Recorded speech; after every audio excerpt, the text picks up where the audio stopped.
সামনে দুদিকে পাহাড়, মাঝখান থেকে নদী এঁকে বেঁকে বয়ে আসছে, ছোট ছোট কুড়ে ঘর। এই ধরনের ছবি আমরা ছোটবেলায় পাহাড়ের ছবি আঁকতে গিয়ে কম বেশি সবাই এঁকেছি। তা চলুন আজ ঘুরে আসি সত্যিকারই এরকম একটি জায়গা থেকে, সাংতি ভ্যালি। অরুণাচলের আমাদের সেই দিনটা আমরা তাওয়াং থেকে এসে সাংতিতে ছিলাম। আজকে সেদিনেরই গল্প শোনাই আপনাদের।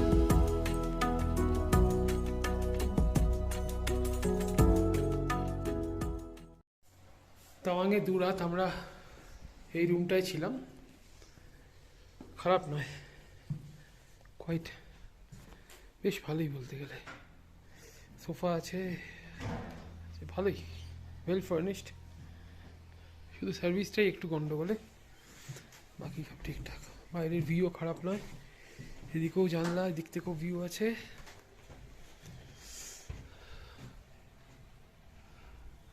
ফাঁকা পুরো চারিদিকটা, এখান থেকেও ভিউ, সামনে বারান্দায় যেখান দিয়ে ঢুকলাম ওখানেও জানলা, ওখানেও ভিউ। আর বেস্ট পার্ট হচ্ছে এটা ঠিক তাওয়াংয়ে নয়, তাওয়াংয়ের থেকে একটু বাইরে, 6-7 কিলোমিটার 8 কিলোমিটার বাইরে একটা গ্রাম, দ্যাম গিয়েম খুব সম্ভবত নামটা, যদি আমি ঠিক উচ্চারণ করে থাকি। জন্য ফাঁকায় ফাঁকায়। আগের বারে তাওয়াংয়ে ছিলাম বাজারের মধ্যে, খুব বিরক্ত লেগেছিল।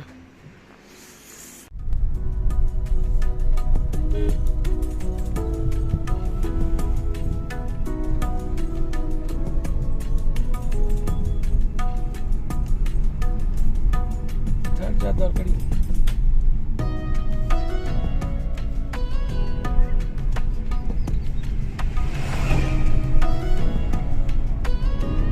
দরকার নেই, ব্রেক মারতে থাকো, অ্যাক্সিলারেটরে পা দিতে হয়। এই জন্য আমি চালাবো না। আমাকে গাড়ি সেকেন্ড গিয়ারে আমি কেন যাব বলো?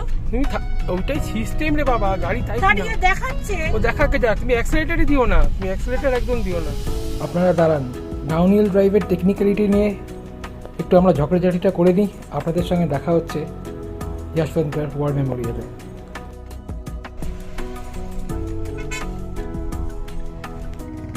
পৌঁছে গেছি যশবন্তপুর ওয়ার মেমোরিয়াল।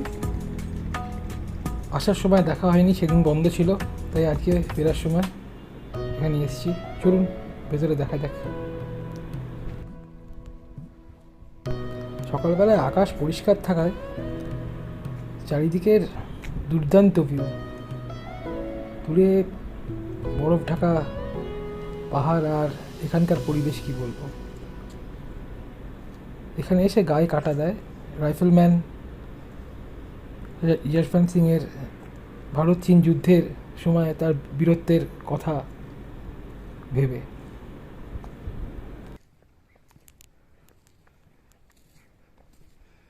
शौर्य कर्तव्य बलिदान वीरता जज्बा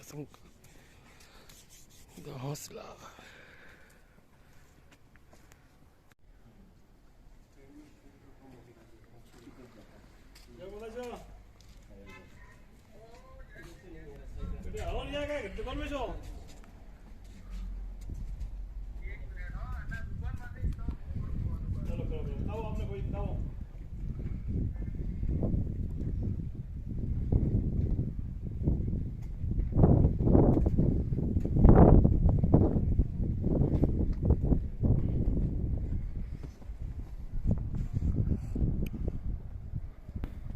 কে বলবে দুদিন আগেই এই রাস্তার পুরো দুধার, মানে রাস্তার ওপরে বরফে ভর্তি ছিল যখন আমরা সেলা পেরিয়ে তাওয়াংয়ে আসছিলাম। আর আজকে একদম দূরে পাহাড়ে বরফ আর ভ্যালিতে কিছু বরফ পড়ে আছে, কিন্তু রাস্তা একদম শুকনো খটখটে।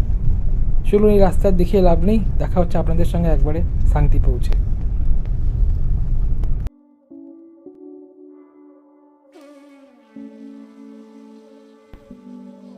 পৌঁছে গেছি সেই ছোটোবেলায় আঁকা ছবির মতন সুন্দর জায়গা, সাংতি ভ্যালি। দিকে পাহাড়, মাঝখান থেকে এঁকে বেঁকে বয়ে আসা নদী, দুধারে ছোট্ট ছোট্ট কুড়ে ঘর, ঠিক যেমন ছবি আমরা ছোটোবেলায় আঁকতাম এরকমই একটি জায়গা। তাওয়াং থেকে দূরত্ব বেশি নয়, অ্যারাউন্ড 150 কিলোমিটার্স। সকাল 9টা নাগাদ স্টার্ট করে আমরা এই দুপুর লাঞ্চ টাইম পৌঁছে গেলাম সাংতিতে। আর সাংতি ভ্যালির এই প্রপার্টিটায় পৌঁছানোর রাস্তাটাও একদম ছবির মতো। নদীর এপারে গাড়ি রেখে হ্যাঙ্গিং ব্রিজ পেরিয়ে ওই পারে প্রপার্টিটা, লেট্রো হোমস্টে। 2019-এও এসেছিলাম, আবার আমরা এখানেই এবারেও এসেছি। সাংতির আমার মনে হয় এটা বেস্ট জায়গা সাংতি এনজয় করার জন্য।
আমাদের এবারের ট্রিপের লাস্ট ডেস্টিনেশন এই সাংতি ভ্যালি।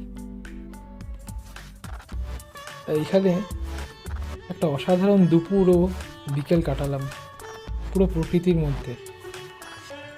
নিরিবিলি শান্ত পরিবেশ, পাশ দিয়ে বয়ে চলেছে নদী, সুইস টেন্ট।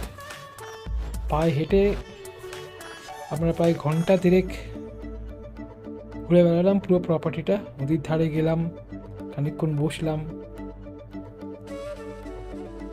খুব খুব ভালো লেগেছিল।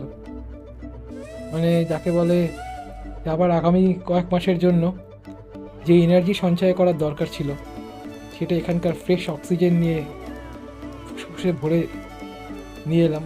আবার আগামী কয়েক মাস যাতে করে কাটাতে পারি, তারপরে আবার না হয় কোথাও বেরিয়ে পড়া যাবে।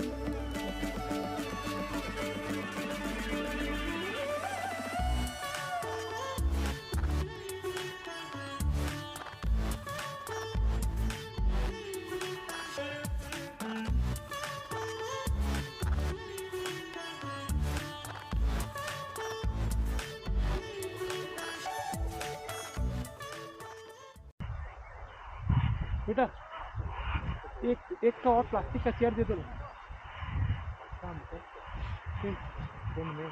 आप थोड़ा बैठेंगे। वो एक चेयर है ना अंदर है, उसके अंदर सब बैग वैग रखा हुआ है, यहाँ से एक दे दो।